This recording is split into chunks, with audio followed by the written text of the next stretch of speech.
ಹಿಂದೂ ಧರ್ಮದಲ್ಲಿ ಈ ವ್ಯತ್ಯಾಸಗಳಾಗ್ಲಿಕ್ಕೆ ಕಾರಣನೇ ಈ ಜಾತಿ ವ್ಯವಸ್ಥೆ.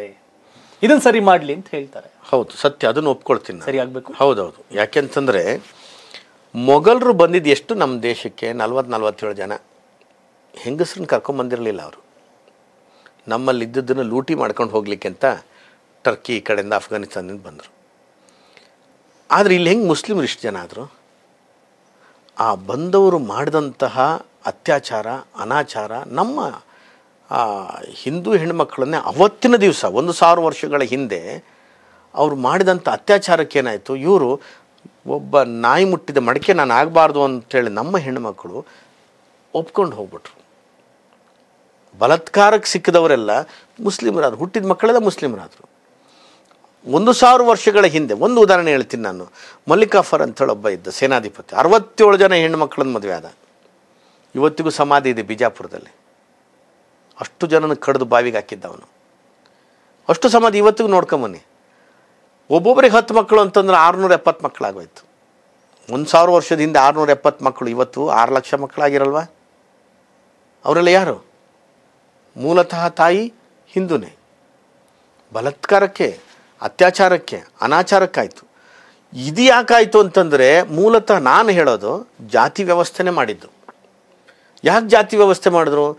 ಕಳ್ಳರಾಗಿ ಬಂದಂತಹ ಈ ಮೊಘಲರು ಈ ದೇಶಕ್ಕೆ ಬಂದಾಗ ದರೋಡೆ ಹೊಡಿಬೇಕು ಅಂತಂದಾಗ, ದರೋಡೆ ಮಾಡಬೇಕು ಅಂತಂದಾಗ ಹಿಂದುಳಿದ ವರ್ಗ ಜನ ಅವ್ರಿಗೆ ಸಪೋರ್ಟ್ ಮಾಡಿದ್ರು.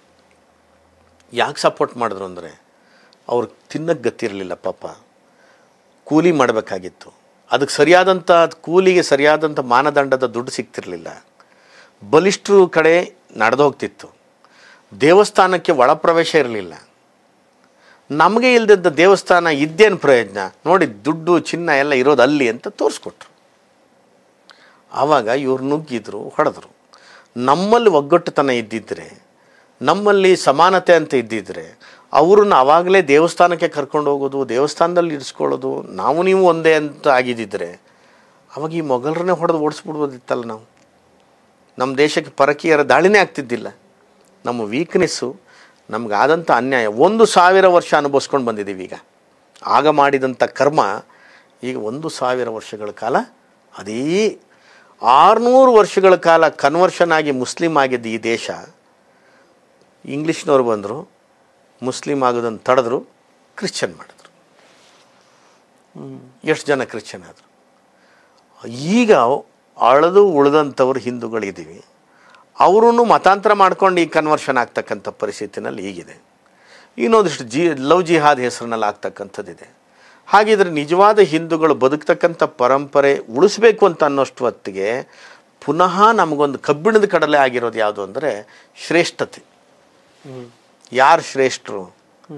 ಜಾತಿಯಿಂದ ಯಾವನೂ ಶ್ರೇಷ್ಠನಲ್ಲ, ನೀತಿಯಿಂದಷ್ಟೇ ಶ್ರೇಷ್ಠನಾಗ್ಲಿಕ್ಕೆ ಸಾಧ್ಯ. ಬಸವಣ್ಣ ಇದನ್ನು ನೋಡಿ ದೊಡ್ಡ ಕ್ರಾಂತಿ ಮಾಡಿದರು. ಗಾಂಧೀಜಿಯವರು ಹೇಳಿದ್ದು ಇದನ್ನೇ. ಶಂಕರಾಚಾರ್ಯರು ಹೇಳಿದ್ರು ಸಹ ಅದಕ್ಕೆ ಅಷ್ಟು ಬೆಲೆ ಕೊಡಲಿಲ್ಲ. ಎಲ್ಲದಕ್ಕಿಂತ ರಾಮಾನುಜಾಚಾರ್ಯರು ಸಮೇತ ದಲಿತರನ್ನು ಬ್ರಾಹ್ಮಣ ಮಾಡ್ತೀನಿ ಅಂತ ಅವತ್ತು ಕನ್ವರ್ಷನ್ ಮಾಡಿ ಬ್ರಾಹ್ಮಣರು ಮಾಡಿದರು.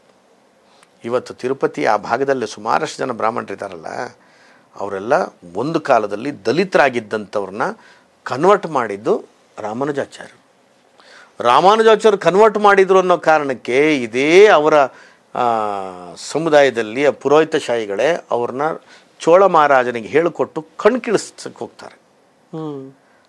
ರಾಮಾನುಜಾಚಾರ್ಯರು ಆಂದೋಲನ ಮಾಡಿದರು, ರೆವಲ್ಯೂಷನ್ ಮಾಡಿದರು 1000 ವರ್ಷಗಳ ಹಿಂದೆ. ಅವ್ರು ಕಣ್ಕೀಳಿಸ್ಕೊಳ್ಳೋ ಪರಿಸ್ಥಿತಿ ಬಂತು. ರಾತ್ರೋರಾತ್ರಿ ಅವ್ರನ್ನ ಹೊತ್ಕೊಂಡು ತಪ್ಪಿಸ್ಕೊಂಡು ಬಂದು ಹಾಸನದಲ್ಲಿ ಬಿಟ್ಟರು. ಹೊಯ್ಸಳರು ಅವ್ರನ್ನ ರಕ್ಷಣೆ ಮಾಡಿದರು. ಹೊಯ್ಸಳರು ರಕ್ಷಣೆ ಮಾಡಿದ್ರಿಂದ ಕರ್ನಾಟಕದಲ್ಲಿ ಇವತ್ತು 5 ನಾರಾಯಣ ದೇವಸ್ಥಾನಗಳಾಯಿತು. ಮೇಲ್ಕೋಟೆನಲ್ಲಿ ಚಲುವನಾರಾಯಣ, ಕೇಶವನಾರಾಯಣ, ಈಗೆಲ್ಲ ಇದೆಯಲ್ಲ ಬೇಲೂರಿನಲ್ಲೆಲ್ಲ. ಇದು ರಾಮಾನುಜಾಚಾರ್ಯರಿಂದ ಆಯಿತು.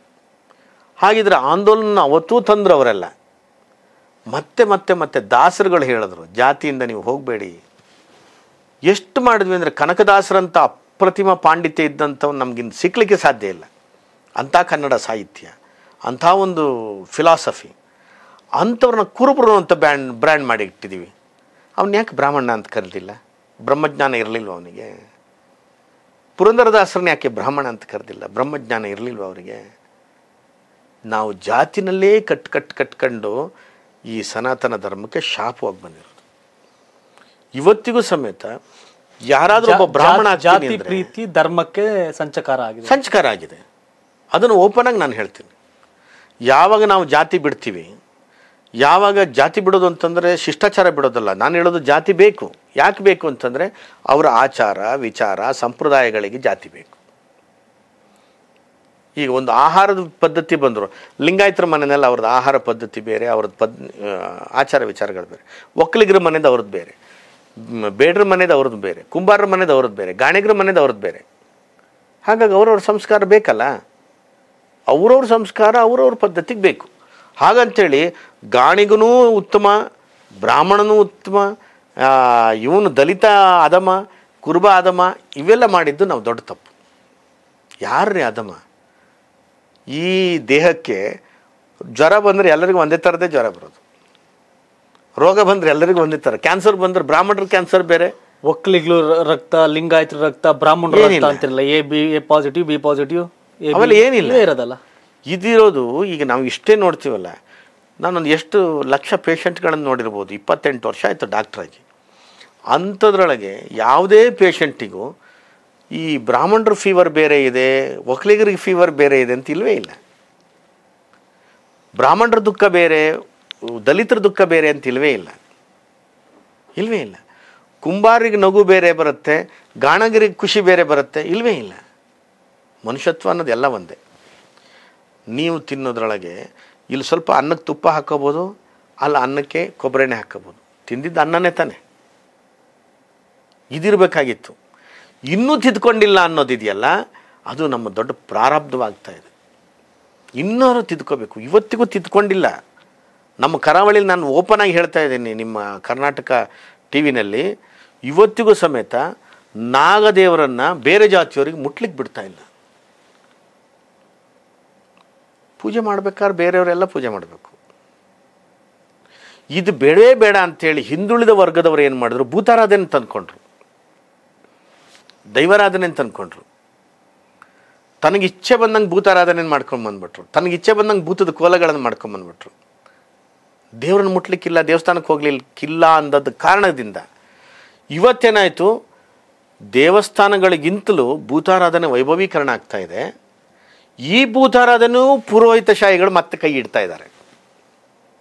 ಯಾರು ಕಲ್ಲುಗಳನ್ನು ನಂಬಿದ್ರು, ಮರಗಳನ್ನು ನಂಬಿದ್ರು, ಆದಿವಾಸಿಗಳು, ಹಿಂದುಳಿದ ವರ್ಗದವರು, ಶೂದ್ರರು ಅಂತ ಕರ್ಸ್ಕೊಂಡವರು ಭೂತಾರಾಧನೆ ಮಾಡಿದ್ರು, ಆ ಭೂತಾರಾಧನೆಯಲ್ಲೂ ಸಹ ಪುರೋಹಿತಶಾಹಿಗಳು ಪ್ರತಿಷ್ಠಾಪನೆ ಮಾಡೋದು, ಮಂತ್ರ ಯಾವುದೋ ಮಂತ್ರ ಹೇಳಿ ಈ ದೈವಗಳನ್ನು ಪ್ರತಿಷ್ಠೆಗೆ ಮಂತ್ರಗಳನ್ನು ಹೇಳೋದು, ಮಂಗ ಮಾಡೋದು, ಈ ಥರದ್ದಾಗ್ತಾಯಿದೆ. ನಮ್ಮ ಕರಾವಳಿಯಲ್ಲಿ ದೇವರ ಹೆಸರಲ್ಲಿ, ನಾಗನ ಹೆಸರಲ್ಲಿ ದುಡ್ಡು ಚೆಲ್ಲಿದ್ದನ್ನು ಸಮಾಜಕ್ಕೆ ಏನಾದ್ರು ಚೆಲ್ಲಿದ್ರೆ ಕೇವಲ ಕರಾವಳಿನೇ ಬಹಳ ಅಭಿವೃದ್ಧಿ ಆಗ್ತಾಯಿತ್ತು. ನಾಗಮಂಡಲಕ್ಕೆ ಸುಮಾರು 1 ಕೋಟಿ ರೂಪಾಯಿವರೆಗೆ ಖರ್ಚು ಮಾಡ್ತಾರೆ. ಅದೇ ನಾಗಮಂಡಲದಲ್ಲಿ ಎಲ್ಲವೂ ಬೋಗಸ್ ಪೂಜೆ. ಧರ್ಮದ ಒಂದು ಗುರುಗಳಾಗಿ ನಾನು ಇದನ್ನು ಹೇಳ್ತಾ ಇದ್ದೇನೆ. ನಾಗನ ಹೆಸರಲ್ಲಿ ಮಾಡ್ತಾ ಇರುವಂಥದ್ದು ದೊಡ್ಡ ಅನಾಚಾರ. ಶ್ರುತಿಯಲ್ಲಾಗಲಿ, ಸ್ಮೃತಿಯಲ್ಲಾಗಲಿ, ಪುರಾಣದಲ್ಲಾಗಲಿ, ವೇದದಲ್ಲಾಗಲಿ ಯಾವುದ್ರೊಳಗೂ ನಾಗಮಂಡಲದ ಬಗ್ಗೆ ಉಲ್ಲೇಖಗಳನ್ನು ಹೇಳಿಲ್ಲ. ಯಾವ್ದು ಮಾಡ್ತಾ ಇದ್ದಾರೆ. ಆದರೆ ಏನು ಮಾಡ್ತಾರೆ, ಸುಮಾರು 2 ಲಾರಿಯಷ್ಟು ಈ ಅಡಕೆ ಹೂವಿದೆಯಲ್ಲ, ಹೊಂಬಾಳೆ ಅಂತ ಕರಿತೀವಿ, ನಮ್ಮಲ್ಲಿ ಪಿಂಗಾರ ಅಂತ ಕರೀತಾರೆ, ಸಿಂಗಾರದ ಹೂವು ಅಂತ ಕರೀತಾರೆ. 2 ಲೋಡು ಅಡಕೆ ಹೂವನ್ನ ತಂದು ಸುರಿದು ಅದರ ಮೇಲೆ ಮೈಕುಳ್ಳು ಉಜ್ಕೊಂಡು ಅಷ್ಟು ನ್ಯಾಷನಲ್ ವೇಸ್ಟು. ಎಷ್ಟು ಅಡಕೆ ವೇಸ್ಟ್ ಆಯಿತು ನಾಗನ ಹೆಸರಲ್ಲಿ. ಹಾಲು ಎಷ್ಟು ಸುರಿದಿದ್ದು ವೇಸ್ಟ್ ಆಯಿತು ನಾಗನ ಹೆಸರಲ್ಲಿ. ದುಡ್ಡು ಎಷ್ಟು ವೇಸ್ಟ್ ಆಯಿತು ನಾಗನ ಹೆಸರಲ್ಲಿ. ಒಂದಷ್ಟು ಜನ ಕನ್ಫ್ಯೂಸ್ ಆಗಿರ್ತಾರೆ. ಹಿಂದೂ ಧರ್ಮ, ಸಂಸ್ಕಾರ, ಆಚಾರ ವಿಚಾರದ ಬಗ್ಗೆ ಮಾತನಾಡೋ ಸಂತೋಷ್ ಗುರೂಜಿ ಅವರು ಯಾವುದೋ ಹಿಂದೂ ಧರ್ಮದ ವಿರೋಧಿ ರೀತಿ ನಾಗರಾಧನೆ ವಿರೋಧ ಮಾಡ್ತಾ ಇದಾರಲ್ಲ ಅಂತ. ನಾಗರಾಧನೆ ಅಷ್ಟಲ್ಲ, ಭೂತಾರಾಧನೆ ವಿರೋಧ ಮಾಡ್ತಕ್ಕಂಥ ಪರಿಸ್ಥಿತಿ ಇವತ್ತು ಕರಾವಳಿನಲ್ಲಿ ಬಂದಿದೆ. ಯಾಕೆ ಅಂತಂದರೆ ದೈವಗಳು ಬೇರೆ, ದೇವರು ಬೇರೆ, ದೇವಸ್ಥಾನಗಳನ್ನು ಕಟ್ಟೋ ರೀತಿಗಳೇ ಬೇರೆ, ದೇವಸ್ಥಾನದ ಆರಾಧನೆ ಬೇರೆ. ಬ್ರಹ್ಮಕಲಶ, ಕುಂಭಾಭಿಷೇಕ ಅಂತ ಮಾಡ್ತಕ್ಕಂಥದ್ದು ಭಗವಂತನಿಗೆ ಮಾತ್ರ ಅಂತ ಆಗಮಶಾಸ್ತ್ರ ಹೇಳುತ್ತೆ. ಈಗ ದೈವಗಳಿಗೆ ಸಮೇತ ಬ್ರಹ್ಮಕಲಶ ಮಾಡಲಿಕ್ಕೆ ಹೊರಟಿದ್ದಾರೆ. ಇಂಥ ಪುರೋಹಿತರಿಂದಲೇ ಈ ಸನಾತನ ಧರ್ಮಕ್ಕೆ ಮಾರಕ ಬಿಟ್ಟರೆ ಒಳ್ಳೆ ಪುರೋಹಿತರುಗಳು ಮಾಡ್ತಾ ಇಲ್ಲ ಇದನ್ನು. ಶಿಷ್ಟಾಚಾರದ ಪುರೋಹಿತರುಗಳು ವಿರೋಧಿಸ್ತಾ ಇದ್ದಾರೆ, ಆದರೆ ಅದನ್ನು ಬೆಳಕಿಗೆ ಬರ್ತಾ ಇಲ್ಲ. ಸನಾತನ ಧರ್ಮ ಹೊಸದಾಗಿ ಬೇಕಾಬಿಟ್ಟಿಯಾಗಿ ಉಟ್ಕೊಂಡಂತ ಆಚರಣೆಗಳಿಂದನೇ ಹಾಳಾಗ್ತಾ ಇರೋದು. ಇದು ಯಾವುದೂ ಇಲ್ಲ. ಹೌದು. ದೇವರಿಗೆ ಯಾಕ್ರಿ ಮೀಡಿಯೇಟರ್ ಬೇಕು? ಬಡತನ ತಂದು ಕೊಟ್ಟನಲ್ಲ ದೇವ್ರ ತಾನೇ ಅದು. ಇವ್ರನ್ನ ಕೇಳಿ ತಂದು ಕೊಟ್ಟನ ಬಡತನನ. ಸೊ ಇಷ್ಟೆಲ್ಲ ಹೇಳ್ತಿದ್ದೀರಾ ನನಗೆ ಅಗೇನ್ ಒನ್ಸ್ ಅಗೇನ್ ಕನ್ಫ್ಯೂಷನ್ ಅನ್ನೋಕ್ಕಿಂತ ಆಡಿಯನ್ಸ್ಗೆ. ಸನಾತನ ಧರ್ಮ, ಹಿಂದೂ ಧರ್ಮ, ಹಾಗಾದ್ರೆ ಏನು ಹಂಗಾರೆ ಇದು? ಅದನ್ನು ಹೇಳಿದ್ದು ವಿಶ್ವಾಮಿತ್ರನ ಒಂದು ಶ್ಲೋಕ ಸಾಕು. ಏನದು? ಏನು ಗಾಯತ್ರಿ ಮಂತ್ರವನ್ನು ಹುಟ್ಟಾಕಿದ್ರು, ಆ ಗಾಯತ್ರಿ ಮಂತ್ರದಲ್ಲಿ ಅರ್ಥ ಏನಿದೆ ಅಂತಂದ್ರೆ, ಸೂರ್ಯನ ಕಿರಣದಿಂದ ಬರ್ತಕ್ಕಂಥ ಭಗವತ್ ಶಕ್ತಿ ಇದೆಯಲ್ಲ, ನನ್ನೊಳಗಡೆ ಇರತಕ್ಕಂಥ ಆತ್ಮವನ್ನು ಪ್ರಚೋದಿಸಲ್ಪಡಲಿ. ದಿಯೋ ಯೋನಃ ಪ್ರಚೋದಯಾತ್. ಸೂರ್ಯನ ಕಿರಣ ಯಾರ ಮೇಲೆ ಬರಲ್ಲ ಸ್ವಾಮಿ? ದಲಿತನ ಮೇಲೆ ಬೀಳಲ್ವಾ? ಕುರುಬನ ಮೇಲೆ ಬೀಳಲ್ವಾ? ಲಿಂಗಾಯತನ ಮೇಲೆ ಬೀಳಲ್ವಾ? ಎಲ್ಲರ ಮೇಲೂ ಸೂರ್ಯನ ಕಿರಣ ಬೀಳುತ್ತದೆ. ಸೂರ್ಯನ ಕಿರಣ ಅಪವಿತ್ರ ಆಗಲ್ಲ. ಹಾಗಿದ್ರೆ ನೀವು ಪರಮ ಪವಿತ್ರ ಅಂತ ಅಂದ್ಕೊಂಡು ಪುರೋಹಿತ ಮಾತ್ರ ಗಾಯತ್ರಿ ಮಂತ್ರ ಹೇಳ್ಬೇಕಾ? ಯಾಕಿದೆಲ್ಲ? ಎಲ್ಲರೂ ಗಾಯತ್ರಿ ಹೇಳಿ, ಎಲ್ಲರಿಗೂ ದೇವರಿದ್ದಾನೆ ಅಂತ ತಗೊಳ್ಳಿ. ಓಪನ್ ಆಗಿ ನೀವೇ ಆರತಿ ಮಾಡಿ. ಹಿಂದೂ ಧರ್ಮದಲ್ಲಿರ್ತಕ್ಕಂಥ ಕೆಟ್ಟ ವ್ಯವಸ್ಥೆ ಬಗ್ಗೆ, ನಾವೇ ಶ್ರೇಷ್ಠ ಉಳಿದೋರು ನಿಕೃಷ್ಟ ಅನ್ನೋ ವ್ಯವಸ್ಥೆ ಬಗ್ಗೆ ಸಂತೋಷ್ ಗುರೂಜಿ ಸ್ಪಷ್ಟವಾಗಿ ವಿರೋಧ ಮಾಡ್ತಾ ಇದ್ದಾರೆ. ಹೌದು ಹೌದು. ಈಗಲೂ ಆ ವಿರೋಧಕ್ಕೆ ನಾನು ತುಂಬ ಅನುಭವಿಸಿದ್ದು ಇದೆ. ಅವಮಾನಗಳನ್ನು ಅನುಭವಿಸಿದ್ದೀನಿ, ಏನೇನೋ ಅನುಭವಿಸಿದ್ದೀನಿ. ಆದರೂ ನಾನು ಜಗ್ಗಲ್ಲ. ಇರೋ ಸತ್ಯವನ್ನೇ ನಾನು ಈಗಲೂ ಹೇಳೋದು. ಇದೇ ಕರ್ನಾಟಕದ ಕರ್ನಾಟಕದಾದ್ಯಂತ ಈ ಸುದ್ದಿ ಮಾಡಲಿ, ನನಗೇನು ಭಯ ಇಲ್ಲ. ದೇವರು ಎಲ್ಲರಿಗೂ ಇದ್ದಾನೆ. ನಾರಾಯಣ ಗುರುಗಳು ಕುದ್ರೋಳಿ ಅಂತೇಳಿ ಒಂದು ದೇವಸ್ಥಾನ ಇದೆ ಮಂಗಳೂರಿನಲ್ಲಿ. ಬಹಳ ಹಿಂದೆ ಅವರು ಶಿವನನ್ನು ಪ್ರತಿಷ್ಠೆ ಮಾಡಬೇಕಾದ್ರೆ ಬಿಲ್ಲವ ಸಮುದಾಯದ ಬಂದವನು, ನೀನು ಯಾರೋ ಪ್ರತಿಷ್ಠೆ ಮಾಡಲಿಕ್ಕೆ ಇದು ಶೂದ್ರ ಅಂತ ಬೈತಾರೆ ಅವರಿಗೆ. ಅವ್ರನ್ನ ಎದುರಿಸುವಂಥ ಶಕ್ತಿನೂ ಇರಲಿಲ್ಲ. ಒಂದಿಷ್ಟು ಜನ ಬೆಂಬಲಿಗರು ಇರಲಿಲ್ಲ. ರೌಡಿಸಮ್ ಇರಲಿಲ್ಲ ಅವಾಗ. ಪಾಪ ಅವ್ರ ಕೈನಲ್ಲಿ ಈ 3 ಬಟ್ಟೆ ಬಿಟ್ಟರೆ ಬೇರೆ ಇರಲಿಲ್ಲ. ಅವ್ರು ಏನು ಹೇಳ್ತಾರೆ? ನಿಮ್ಮ ಶಿವನಲ್ಲ ಸ್ವಾಮಿ, ಶೂದ್ರ ಶಿವನ್ನೇ ಪೂಜೆ ಮಾಡ್ತೀನಿ ನಾನು ಅಂತಾರೆ. ನಿಮ್ಮ ಶಿವನ್ ನೀವೇ ಮಾಡ್ಕೊಳ್ಳಿ, ನಾನು ಮಾಡಲ್ಲ, ಮುಟ್ಟಲ್ಲ. ಇದು ಶೂದ್ರ ಶಿವ, ಇದು ನಿಮ್ದಲ್ಲ, ನೀವು ಮುಟ್ಟಿ ಹಾಳಾಗಬೇಡ್ರಿ ಅಂತ. ಇವತ್ತದು ದೊಡ್ಡ ಕ್ಷೇತ್ರ ಆಗಿದೆ. ಯಾವುದು ಜಾತಿ? ಎಲ್ಲಿದೆ ರೀ ಶಿವನಿಗೆ ಜಾತಿ ಅಲ್ವಾ? ಈ ನೆಲ, ಈ ಮಣ್ಣು, ಈ ಗಾಳಿ ಎಲ್ಲರಿಗೂ ಒಂದೇ. ಅದನ್ನು ಎಲ್ಲೂ ನೀವು ಮಡಿ ಮಾಡಬಾರ್ದು ಅನ್ನೋದಕ್ಕೇ ಆ ಪಂಚಮಹಾಭೂತಗಳನ್ನು ದೇವ್ರಂಗೆ ಮಾಡಿಬಿಟ್ಟ. 10 ಜನ ಇದ್ದೀವಿ ಮನೆ ಈ ರೂಮ್ ಒಳಗಡೆ ಅಂತ ಇಟ್ಕೊಳ್ಳಿ. ಈ ರೂಮ್ ಒಳಗಡೆ ಇರೋ ಗಾಳಿ ನನ್ನ ಮೂಗೊಳಗಡೆ ಹೋಯ್ತು, ಹೊರಗೆ ಬಿಟ್ಟೆ. ನಿಮ್ಮ ಮೂಗೊಳಗಡೆ ಹೋಯ್ತು, ಹೊರಗೆ ಬಿಟ್ರಿ.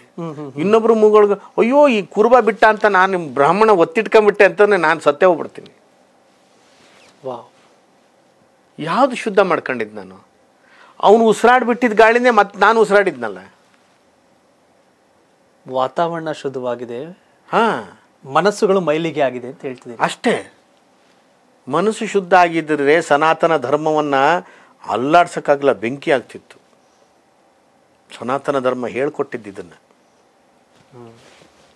ಪಂಚಮಹಾಭೂತಗಳಲ್ಲಿ ದೇವರಿದ್ದಾನೆ ಅಂತ, ಅದರೊಳಗೆ ಕರೆಂಟ್ ಸಿಕ್ಕೋದು ಅಂತ ಶಂಕರಾಚಾರ್ಯ ಹೇಳಿದ್ರು. ನಾ ದ್ವಿತೀಯಂ ಮಿತಿ ಅದ್ವೈತಂ ಅಂತ. ಎಲ್ಲೂ ಎರಡೆರಡು ಇಲ್ಲ.